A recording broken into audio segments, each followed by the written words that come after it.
The waste of the week goes to the Agency for International Development for helping the Vietnamese settle disputes outside of court. And joining us right now, the president and CEO of OpenTheBooks.com, Adam Mangievsky.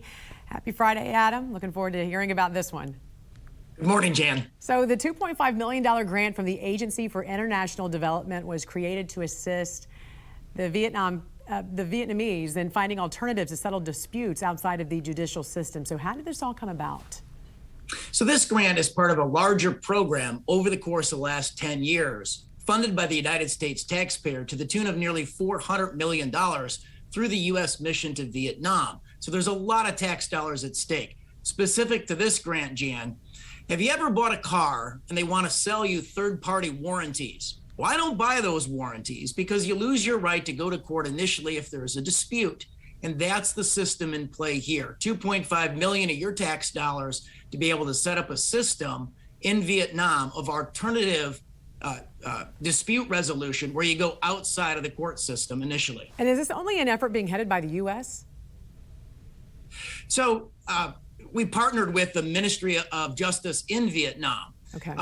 Our former U.S. Senator, Dr. Tom Coburn, he used to be the honorary chairman of OpenTheBooks.com. He said that the first place to look for waste is in our foreign aid. And specific to this grant, this is basically a marketing campaign, Jan.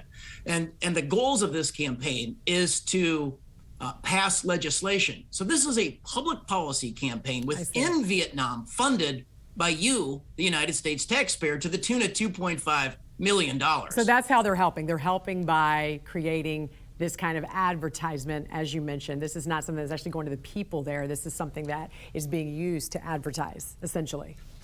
Yeah, to advertise, to market, to create a public policy campaign, to shift legislation within Vietnam, to do more alternative dispute resolution rather than take things to court. It's basically foreign aid for our big multinational companies, Jan, who want to be able to have this mechanism in place rather than folks taking disputes to court, which is risky, it's costly. We've also identified a possible flaw in the grant. Just a couple of weeks ago, the United States Congress reformed our alternative dispute resolution in the workplace for women who had claims of sexual harassment. I did not find that in this at all.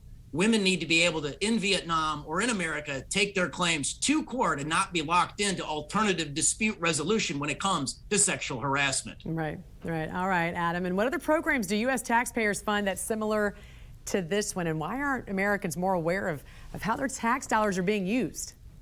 Well, I think Americans are aware that we spend a lot of money on foreign aid. So U.S. foreign aid, if it was payments to state governments, it would outrank 48 out of 50 states. Only California and New York receive more federal aid from Washington, D.C. than foreign aid. And right here on the national desk, Jan, we've showcased U.S. foreign aid grants, like recently $25,000 to Chinese surfers.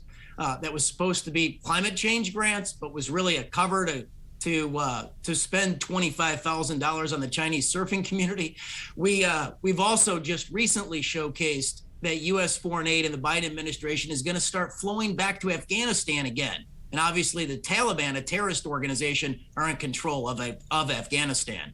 So we need to be diligent. These patterns are troubling. The American taxpayer needs to be aware. All right, Adam, we appreciate you joining us this morning. Have a great weekend. Thank you, Jan.